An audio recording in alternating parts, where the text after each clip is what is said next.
Started reading a new book, The Essential Marcus Aurelius. And it's basically about the Emperor Marcus Aurelius, who lived in the 2nd century CE, AD, whatever you want to call it. And he was a philosopher of sorts. And I gotta say, I really liked his stuff.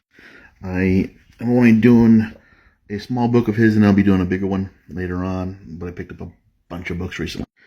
Right here. As a first task, this means recognizing what is within our control and acting within that relatively limited sphere, rather than wasting our energy and frustrations on circumstances we cannot change.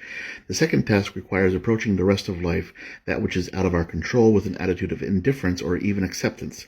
When humans live this way, the Stoics hold are most happy, for they are not tormented with anxiety over circumstances they cannot change.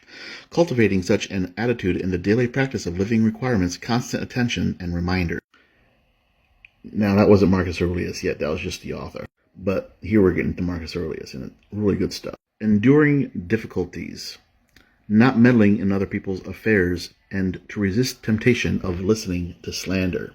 Good character trait. To be eager for reconciliation, never impatient while teaching, to see in him things that make a man good.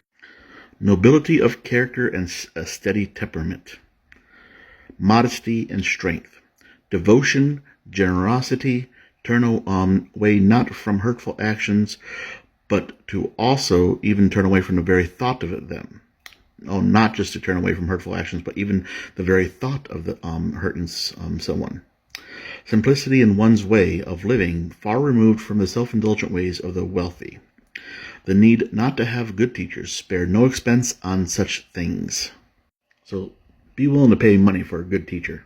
And we got to realize this man was an emperor, but he did not want to live a lavish lifestyle. Graciousness, to lead a household like a true father. Unintrusive concern for friends, tolerance for the foolish, arousing the utmost respect in others, displaying genuine affection, and how to be extremely learned without being a show-off. Never to indulge in gratuitous criticism of others, never to ridicule those who have let slip some unrefined, provincial, or ugly phrase, but rather to respond tactfully. Make every effort to restore a relationship. Love of family, truth and justice, and eagerness to help others.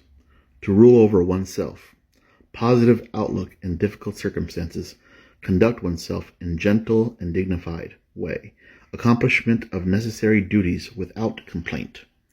One who cannot be corrupted, nobody would think that he was looking down upon them, and mildness of temper. And you're going to have to pause